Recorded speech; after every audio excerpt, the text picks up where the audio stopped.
In a world where people disagree, two guys disagree about stuff. I love it. All right, Trevor, how you doing, man? Doing pretty good. I'm a little bit furious at whoever did Skype's audio settings. I think we should put aside our differences and march on them. All right, sounds good. I'm all about a social cause that I can rally behind. Right. That brings us to our topic, I think, of mob action against major corporations. Yeah, it does. So, as I'm sure all of you have heard by now, Reddit versus Wall Street happened. Yeah. You know, we had a bunch of retail investors, part of a Reddit group. I think they're also a Discord group, and they got banned from Discord as a result of their shenanigans. But they were called Wall Street Bets, and they had noticed that a bunch of hedge funds, one in particular, had large short positions in GameStop stock, thinking that it would go down. And so these guys decided, hey, why don't we artificially drive up the price of this stock, make sure they can't buy anything, drive the price up so when they have to go back to the marketplace to buy a stock and return it to their broker, it's exponentially higher than it was even a few days prior. And I'm sure, just like Michael, I totally knew what short selling a stock was before, I read about it in the article about this. Yeah. Yes, all of those Instagram explanations were very helpful. A lot of charts, a lot of pictures. Yeah. Yeah, but I mean, it worked to an extent, right? Until you have all of these retail investor platforms such as Robinhood, I think Merrill Lynch, a few others, decided, hey, all you small day traders who are trying to do this and screw over our friends, you can't buy any more stock. And so all these retail traders are prevented from buying. It sends the country into an outrage.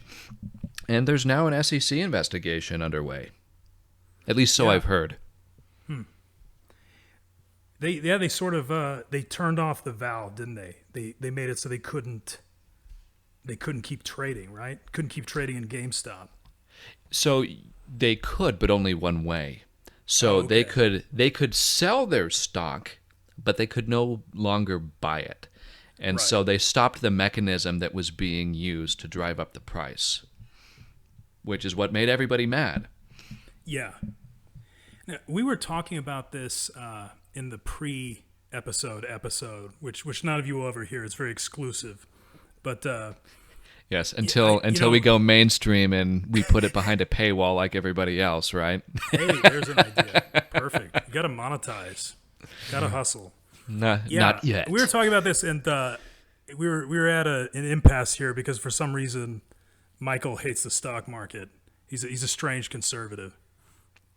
Yeah, I am a little bit, and we can go into this another time more in depth.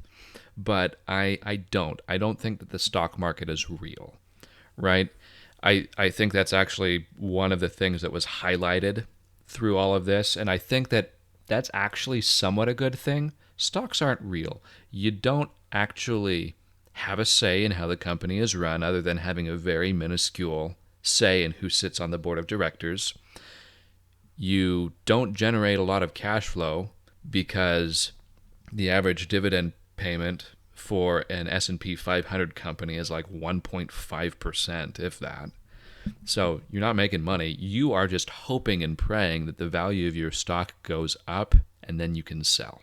That's literally all you're doing. It's not real investment, in my opinion. But again, conversation maybe for another day. Sure. Yeah.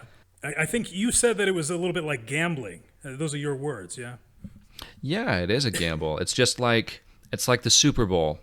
You know, I guess when this launches, it will be the day after the Super Bowl. We'll see what happens there. But if you're betting on that game, you have no control over the outcome of that game. You're just saying what you think will happen. Right. So we were gonna talk about this as our subject, but I couldn't find a position to the left of Michael, so it didn't work out. Well, that's not true. We could find them. They just weren't very interesting. We're getting into the nitty-gritty of taxes, and Right. and again, a conversation that's definitely worth having. But we need to find something that brings you in as an audience, truly captivates Right. your imagination, and gets you on one side or another, throwing rocks at either Trevor or I, metaphorically speaking, of Right. course. We need to polarize our audience, get them to click using the emotion of rage. Yes, just like all of our good friends that got us doing this in the first place. Learn from Zuckerberg. Yeah, but I mean, from my perspective, there actually are a few things in this Reddit versus Wall Street game that I think could be bad. While I was watching it, first of all, I was highly amused. I was on Yeah. the side of all of these retail traders, and I'm thinking, oh, this is so hilarious. Because again, I think that this game is made up. And so if you're making Right. money in the real world off of something that is made up, there's not a lot of value in that, right? And so Yeah. I was actually thinking to myself, yeah, you go, guys, you go, you get them. Is there a downside to this? I don't know if there's a downside, but I did find some potential downside. Number one is there's some sort of legislation or regulation that is brought out that blatantly favors the big guys in this scenario. Worst case scenario, this is going totally crazy, but retail traders are no longer allowed. Yeah. Legislation of that vein, where it just clearly you're looking after the hedge funds and the big money interests. Right. The second Something one, to protect them. Yeah. yeah, and the second one is something that you actually brought up. So I'll let you kind of take the reins and make me stop talking. Right. Oh, right. Yeah, that they might come out with some kind of legislation like, oh, totally, we're, putting Wall Street back in its place, and then it turns out it's not. Yeah, it's doing something to put a handle on this kind of Wall Street bets mass mob action in the stock market. Yeah. Yeah, yeah, and something that you had brought up that I thought was really good is comparing it to legalizing drugs, or the dynamic there, which is if drugs are legal, you kind of have a handle and an understanding of where everything is. Turns out that drug addiction is actually lower in countries that have legalized drugs, which is interesting, versus here in the United States where everything's illegal. It's a criminal offense Right. to possess, let alone distribute. And we have all this addiction. You have this underground market. You have a bunch of trafficking. You create the very thing that you were trying to destroy. You just don't know where it is. Yeah. Yeah. I couldn't agree with you more. Yeah. And then here's the one that actually concerned me. And here's where, again, this is me fighting monsters that might not be there, but I'm really nervous about the precedent that this might set in the future, to where people use morality and feelings in their investment decisions as opposed to rationality. And why that could potentially be a problem is, say there is a company that is taking a moral stand on a divisive issue, and that moral stand happens to be unpopular. The market will literally destroy that company. We talked a little bit about boycotts. And again, I don't know the feasibility of something like this, but potentially having a company ruined or destroyed by stock price manipulation, changing who's in charge of the decision making, for who sits on that board of directors. It seems like you were showing a general concern for just this kind of mob rule, maybe, kind of as applied to the stock market, what that could mean in things that aren't just these Wall Street companies. What company is going to get hit next? That kind of thing. Yeah, I'm not a huge fan of mob rule anyway. That's why, Sure. for example, I'm in favor of the electoral college. Or We did it. we did it. Electoral We were college trying segue. so hard. Yeah. Wow, that would. No, it's why I'm not a huge fan of just an absolute democracy. It's why I'm grateful we're a republic and not an actual democracy, because the 51% can't just totally take over, right? Yeah. Okay. All right. All right. We're talking about it then. Okay. Got into the electoral college. Okay. So yeah, the electoral college is interesting for me. I think, as far as I can tell, most of the people I know on the left. Of course, I know most people on the left. We all know each other, but I think most people are against the electoral college and in favor of a popular vote for president. And then I hear a lot of Republicans are pro electoral college. And I hear some arguments. I've never been able to get my mind around exactly what the argument was for the electoral college in its current state. I think I got the original argument. Maybe I don't agree with it, but this idea that, okay, we need a buffer. We elect these people and they're better educated and whatever, and then they select. So we're not just directly electing the guy. But as it is now, I don't understand. Yeah, I don't understand. Yeah, so from my understanding and what I've come to gather is, number one, the Electoral College as it is, like you pointed out, as it is today, it's not how it was originally. So originally, there was no popular vote for president at all. What happened is the states sent delegates to vote for who the president was. So it was state appointed. So your governor was the one in charge of sending delegates to go and hash out who the next president of the United States should be. And then over time, things changed. Yeah.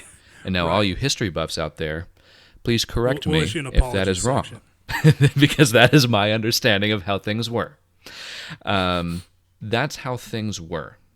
And the reason why things were that way, like you said, so there's a little bit of a buffer. There have been so many elections here recently that were, 51-49 or 48-45, whatever the numbers are, to where the margin is so small. When we talk about voter suppression or we talk about rigging results of elections, the reason we're even having those conversations is because the margins are small enough to where people think, oh yeah, that could have made a difference. 10% of the vote or something. Right? So I think that it is a big deal that we do have an electoral college for that reason. Is if we're 51-49 or we're 50.5 to 49.5, whatever the margin is, I don't want chaos in the streets. And if it is that razor thin, and if you take a candidate, say Donald Trump, ran against somebody who is equally polarizing but on the other side. We saw the Capitol building get stormed by a small group of people. If people saw Joe Biden as a threat, or they saw him as an extremist, or he was some populist leader that people on the left were just literally flocking to, I think that could have been a really dangerous situation. So is your thought then that the Electoral College makes it seem like the mandate is more exaggerated? It's not just like, okay, we're counting down to the wire, it's one vote, something like that. A little bit. And I mean, the argument that I think a lot of conservatives make as well is that the direction of the country should not be dictated by people who live in a very select number of cities. New York, Chicago, Los Angeles. I just named 3 cities, and that's like 45 million people. And those areas tend to be super left, right? Or at least more so than most of the rest of the populace. And that tends to be the case for all cities. And so if people continue to migrate towards these cities, and these cities just inherently tend to be more progressive, and I mean, we talk about flyover America, or middle America, that still holds on to conservative values. Say that you are a religious person, for example, and you're in a fairly religious community, And then you go somewhere where it's completely faithless. When in Rome, do as the Romans do. I think that kind of a dynamic exists in America today, where if you move to a city that is progressive, you are going to become more progressive. Right. Unless you're just super far to the right, and then you become even more radicalized just because you're like, ah. Okay, so if I'm grasping, yeah, you're talking about, you're saying that without the electoral college, certain areas, certain climates, basically, this city, whatever, Los Angeles, New York, is going to be overrepresented, and then that city in and of itself has its own way of life, its own experiences that are going to influence the way people think, and so maybe then there wouldn't be as much of a diversity of perspectives, something like that. I mean, here's reality. The city of Los Angeles, or at least the metropolitan area, has about 13 million people in the LA metro. How many states? A lot. If we looked up how many states have fewer than 13 million residents. I think I can see that a bit. You wouldn't want this overemphasis on this on a certain place, on a certain way of living. I guess for me, part of my trouble with the electoral college is the arbitrary nature of the states, because I feel that when the United States was started, it was something like, okay, look, we could go our own way, and we need to have the Senate, we need to have this kind of state power in order to get these states to come together, almost as if they were different countries, like the European Union. In the European Union, a country is going to have more political weight than a region of people within a country that has, the same amount of people. I think. I think that, sorry, it's a bit of a tangent, but basically what I'm saying is, if we were a bunch of countries that spoke different languages, I feel like I would get it. If it was like, okay, we've got to represent the interests of, the Netherlands and, Luxembourg or whatever, some kind of culture that's contained within these borders. I guess what I don't understand about the states being represented as such, like for instance, if you're in Wyoming, your vote has some weight. I think that maybe, I can't remember the statistic, but basically you got to get more representation as far as senators. You get quite a bit more. You got 2 senators. California's got 2 senators. Okay. So basically the idea is, what is Wyoming? You know what I mean? Like, why does Wyoming have to be represented so much? And if it was about rural versus urban, I think maybe I would understand more. But okay, for instance, what about the rural areas of California? Yeah. I don't know. What do you think? I don't know. I think that my preference is it's so out there. And by that, I mean, not a lot of people are even familiar with the system. So there's some education that would need to take place, number one. Number two, after that education takes place, you then have to hash out whether or not everyone thinks it's a good idea. Not only for the presidential election, but for all elections, my preference is single vote transfers or single transfer vote. It's like a ranked choice, but the way that it's done, there's still an element of over-representation of smaller states or smaller districts just because of the way the numbers can work. And we can, again, another episode. Look at all these episodes we're coming up with today. But basically what that system does is it decreases the number of districts, but increases the number of representatives per district. And so it does a couple of things. Number one, we talk about sometimes marginalized communities not having enough representation in things that matter. In theory, this mitigates those differences. It makes it Yeah. so people are more represented by people who represent This is their something like values. proportional rep, isn't it? This is something like they might have in a parliamentary system, something similar, yeah? Something similar, sure. It's not quite the same. The short answer is electoral college.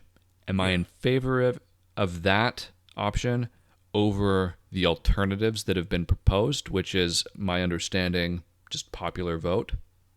Oh yeah, I absolutely prefer electoral college over that. But it's not Yeah. my favorite option. There are other solutions that are out there that maybe we haven't found it. Maybe it's out there and I just haven't heard of it before.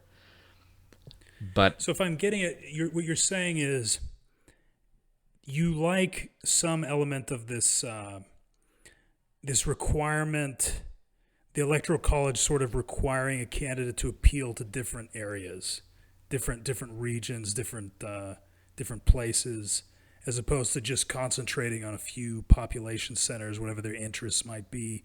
But maybe you're not so attached to the system as it is now, but not really in favor of just a pure popular vote. yeah, or I mean the other thing Right. that I mean you could also just go back to the way things were, and all of us citizens, we don't Yeah. have a direct say in who gets elected as president. You know, just I just don't, again, I want to avoid mob rule. I don't want, Sure. if I'm part of the Yeah. 49%, I don't want to go in a complete 180 from my interests, you know? Cuz I mean, it's like what? 2 million votes, Sure. 4 million votes, whatever that amount Yeah. is. That's what's deciding Yeah. Total sort of between total flip of the way that North things Pole are. versus South Pole or East versus West. Like it seems crazy to me. Let me shut up for a while, but first ask you this: a popular, or do you first believe that a popular vote is what's best? I think I just feel that on one hand, I see the argument of we want to have this kind of representation, and I think what you were talking about, something more like proportional rep, where minority parties can get seats in Congress, for instance, things like that. I am in favor of that. I like that. But I don't know. I think just the way it's set up now, I guess I just don't feel like I see that happening so much as I see, or I see that the degree to which that is happening, to which we're getting more representation of more areas and perspectives, and balancing that with the majority, I think is being I don't know, canceled out by some things I see as very arbitrary. Like the president only wants to go to these states on his or his or her election campaign. Why are these states so? Why is Florida so important? I mean, Yeah. it's unusual, sure, but important. Why? I don't know. Sorry, Florida, but I don't know if anyone I don't from know. Florida listens to us yet, so I think you're safe for now. When they do, they're not going to be pleased. But yeah, I don't know. Sometimes I see things like that. If it really was like, rural America, urban America, I could kind of see that, and I could even weirdly, I could kind of see, some weird buffer between the, unwashed masses or something, like some the original one. I don't know. Maybe there's something to be said for that. Not really, but. I just don't see it. Some things are just weird to me. These swing states are so important. Why are they more important than anywhere else? I don't get it. I don't know. Okay, so I've actually heard this a few times, and I think this is what you're getting at. Let me see if I understand you right. So people care about the swing states so much because it's winner take all for a state's electoral college votes. And so candidates are incentivized not to go to states where viewpoints and ideologies might be different, extremely different. And you're not going to states that you feel that you have in the bag. You're going to states where you think, if I don't campaign here, I might lose, or if I campaign here really hard, I might win. The areas that I would contend are being somewhat marginalized just because of the population density of a particular state. They're being overlooked anyway. Yeah. And so having the electoral college actually isn't protecting the people that I think need to be protected. Is that? Yeah. Is yeah, that? That's that. Yeah. Okay. Honestly, I don't know what to say about it, and I don't know what the fix is, because frankly, I do see a lot of reason, and I see the point that's being made, and I think it's good. And that's the only reason I'm not like electoral college all day every day.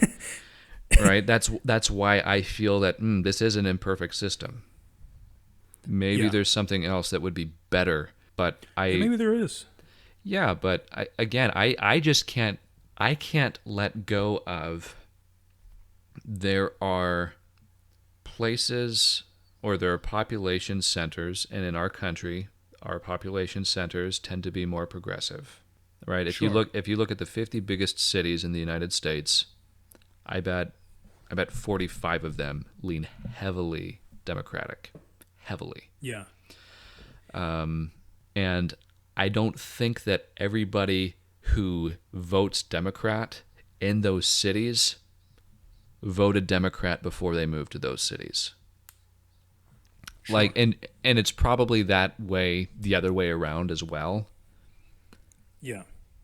But my feeling is not quite to the degree. So these population centers are having a huge influence on how people are voting. And so these cities, because it's winner take all in these states, have so much power. And the only way to balance it out, in my opinion, at least that's not right. Better way to say it is, what balances that out is having states that have low populations being overrepresented. Yeah, I can see it. I think I can kind of understand. I think in a way, there's no doubting.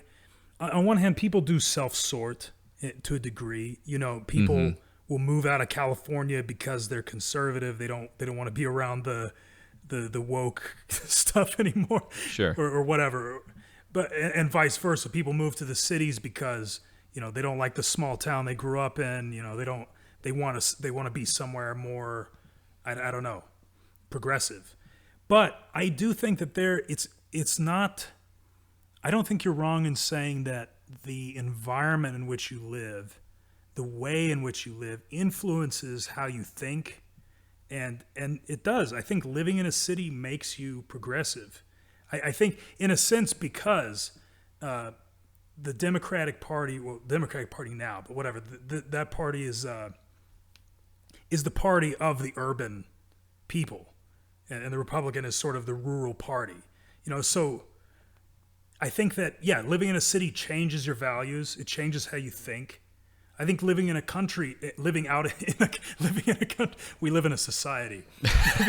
living out in the country changes how you think. You were talking earlier about somebody who is, part of a church, has a lot of support.